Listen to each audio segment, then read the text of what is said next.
Joy Business Report.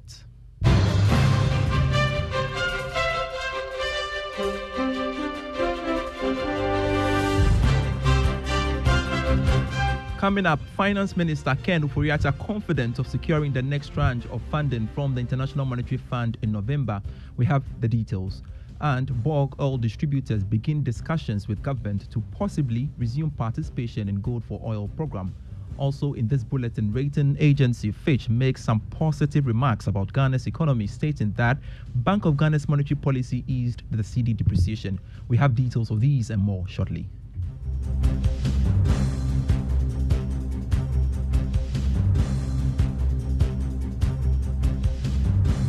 Always a joy to have you on. I am Pius Kojobaka. Let's now settle for the details.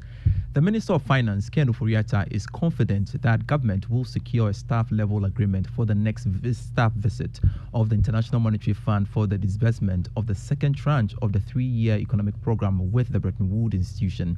Speaking to journalists at the Ghana Trade Ferry Development Project Investor Conference in Accra, Mr. Ofori-Atta hinted that the country is regaining economic confidence after securing the $3 billion IMF deal. You know, we had an IMF visit maybe 3 weeks ago. That went well. The review will happen in September. And so far, you know, between Parliament and Cabinet, we've gone through most of the qualitative performance criteria. So we expect that the review in September will go well to get an SLA. And then we will go to the board in November and for the whilst we are doing. Well, God always puts the country through, and I think with all of your help, all of us speaking the same language, managing our bond investors for patience, and we'll get there. I'm confident about that. Finance Minister Ken Ofori-Atta speaking there. Now, rating agency Fitch has stated that despite the economic challenges faced by Ghana, there had been some positive outcomes. The UK-based firm is, however, worried about the country's high interest costs. But speaking at a recent webinar on Africa titled Ratings Update Amid Financing Crunch, a senior director, Toby L., said the Bank of Ghana's monetary policy has eased the depreciation of the cedi and inflation. I guess what maybe looks a bit different is, and sort of central bank policy looks a little bit more credible on the exchange rate, etc. Inflation has started to sort of come down a bit. IMF support's been very much there. So there's these things which look a bit more positive. Moving on, the coalition of individual bondholders says it expects government to complete payment of all outstanding coupons that matured in June by Thursday, July 13. According to the group, some of its members have begun receiving notifications on their accounts being credited by government as earlier promised. As a result, the coalition has suspended its planned picketing after the Finance Ministry reassured bondholders that it will meet all obligations as stipulated in the Memorandum of Understanding signed on May 16 between government and the coalition. Senor Hosi is the convener of the coalition. There are lists of payments that have been made. Some of them have fully been confirmed. Others, some banks have also received yet to actually credit their customer accounts. There are others that have had instructions sent, and we have confirmed all those instructions along the chain. So some of them may actually crystallize by close of day. Others may take another day, which may be tomorrow. By Thursday, we expect that everybody should have their accounts for the payments that have been executed. Those that have been executed are those up to June, and we also have July payments also instructed. And we've confirmed that independently. But the instructions must not culminate into actual account crediting. Senor Hosi is the convener of the coalition of individual bondholders. To one of our headline stories, and bulk oil distributors of petroleum products basically have begun discussions with government to possibly resume participation in the Gold for Oil program. This is coming after some oil marketing companies and bulk oil distribution firms last month. Gold for Oil in principle. We had reservation about certain operational challenges that are presented. But now that we have clarity and there is a proper plan in place, we'll always continue to do business with BOST based on their strategic role that they play within the downstream sector. Now, what this means is that we will still continue to engage other state agencies and entities to ensure that we have a way that we can also be rolled on onto the program to also ensure we have that level playing field. Indeed, most of our members patronize the products that were brought in from there, except that different members have different business model that we're pushing that to enable everyone business in a safer environment that seeks to give equal opportunities for everyone. Dr. Patrick Ofori is the Chief Executive of the Chamber of Bulk Oil Distribution Companies. More within the space, and managers of the yet-to-be-commissioned Central Oil Refinery are assuring of adequate supply and competitive pricing for petroleum products to the Ghanaian market. According to the company, it has begun talks with the bulk distribution companies to agree on some favorable terms that will ensure that local consumers benefit from its supplies. Speaking to journalists after touring the project site, Chief Executive of Central Refinery, Xingding Kwan, disclosed that the local refinery of petroleum products will also end the struggle for dollars to purchase finished products. One thing is very important to our local PTC is more comfortable. He don't need to do big working capital. He benefit side is better in the local manufacturing because local manufacturing, our get our tanfang depot. He count today can be 1 draws, 2 draws, or 10 draws. He go he sell. No have any price, international price matter to cover he or. Now, the Netherlands ambassador to Ghana, Jeroen Verheul, says Ghana can leverage on the works of its young entrepreneurs for economic growth. According to him, the potential of entrepreneurship is one the country can invest to transform the economy through job creation. He spoke to Joy Business at the Orange Corners Cohort 7 graduation and launch of Cohort 8 at the residence of the Netherlands ambassador in Accra. We're yet to get to all the regions. We are now in 5 areas. We want to see how we move with those areas because it's always difficult to find the locations that are suitable for the training and to find the trainers that are equipped for the training. But what we also want to do is to expand the training in a digital way so that more people across the country have access to it, so that it is not limited to one location, but that it is basically accessible in the whole country. You're still listening to the Joy Business Report with me, Pius Kojubaka. Now, the Chief Justice, Gertrude Tekonu, is calling for a regulatory framework that would aid in the further development of Ghana's blue economy. According to her, this is necessary to help Ghana benefit fully from its ocean resources and contribute to job creation as well as improved livelihoods. Now, according to World Bank, the blue economy is the sustainable use of ocean resources for economic growth while preserving the health of the ocean ecosystem. Justice Tekonu spoke at the 14th Maritime Law Seminar for selected justices of the High Court. By 2025, it is estimated that 34% of crude oil production will come from offshore fields.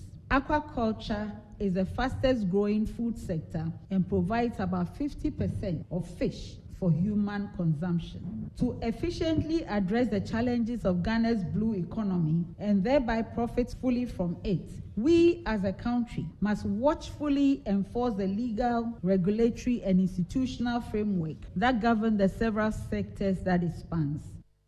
Chief Justice Gertrude Tekonu there.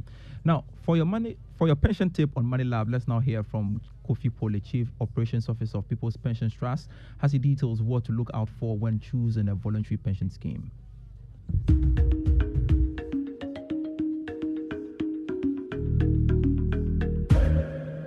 Hello, welcome to Money Lab. My name is Kofi Pole, Chief Operations Officer of People's Pension Trust. We continue with our pension tidbits on Money Lab. In our last episode, we look at choosing a pension scheme under Tier 2. Today, we are looking at Tier 3, the voluntary pension schemes. That will be our focus. To choose a voluntary pension scheme, one of the things you want to look at is, again, is the scheme registered with the National Pensions Regulatory Authority? 2, how flexible is the scheme for you? Because note that with the voluntary pension scheme, it's purposely geared towards the informal sector. And therefore, you need to be flexible so that you can contribute as and when you want to, and even go up and down in terms of the amount you contribute. With the Provident Fund scheme, it's basically the employer that takes the decision. And so, we will leave it here and continue in our next episode. Thank you very much for joining us.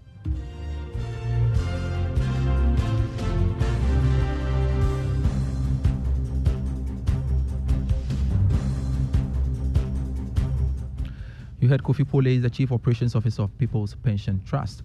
Some messages from EcoBank. Does your existing salary account give you more? Is your salary in the right account? Worry no more. The EcoBank salary account is here to help you. Open an EcoBank salary account today and enjoy free life insurance, which covers temporary and permanent total disability, critical illness, hospitalization, retrenchment, and death. With the EcoBank salary account, you have the ability to save as you spend, free debit card, access to loans, and more. Now, the best part is that you stand the chance to double your salary in the EcoBank Double Salary Promo Reloaded from now till end of July. So open an EcoBank salary account today by visiting any EcoBank branch or ecobank.com to open an account online for amazing benefits.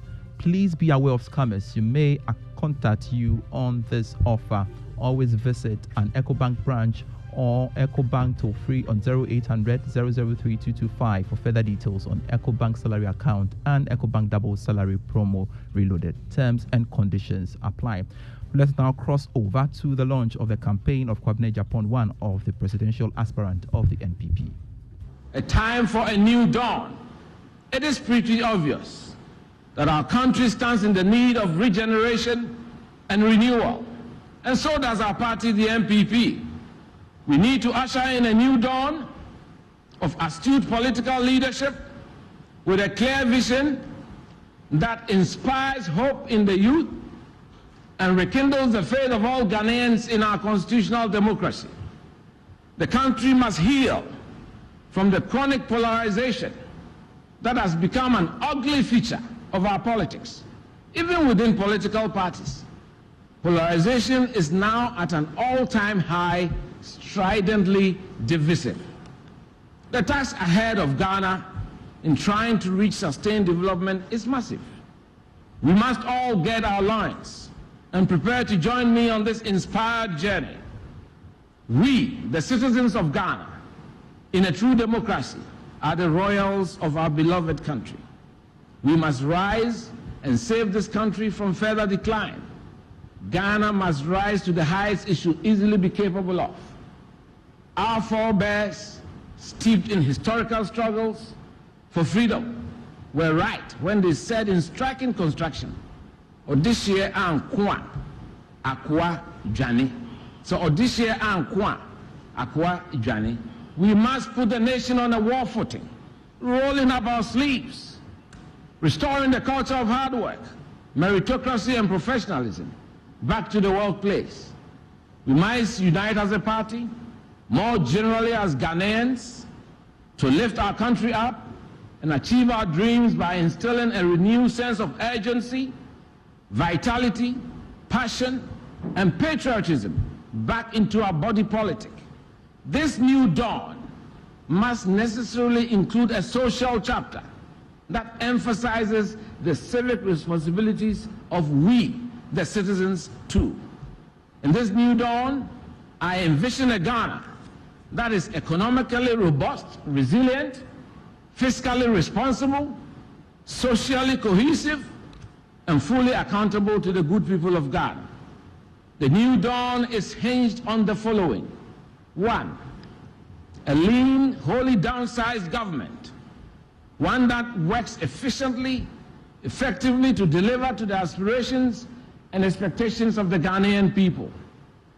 The ministries will be reconfigured to align with the constitutional cap of 19 cabinet, to be assisted by an equal number of deputies, in addition to the 16 in the regions, making up a team of 54. Stakeholder consultations will be undertaken to introduce an upper limit of 9 judges on our Supreme Court and possibly remove the retirement age of 70 and allow Supreme Court judges to serve until they are unable to perform their functions. 2, enforcing law and order, imposing discipline and ensuring compliance of rules and regulations. A zero-tolerance policy anchored on a drastic penalty regime, coupled with a strong political will to punish those who tinker with our public treasury. The law should work, and it should work to uproot corruption, protect individual rights and property rights. 3, cutting waste in the public sector by ensuring that there is value for money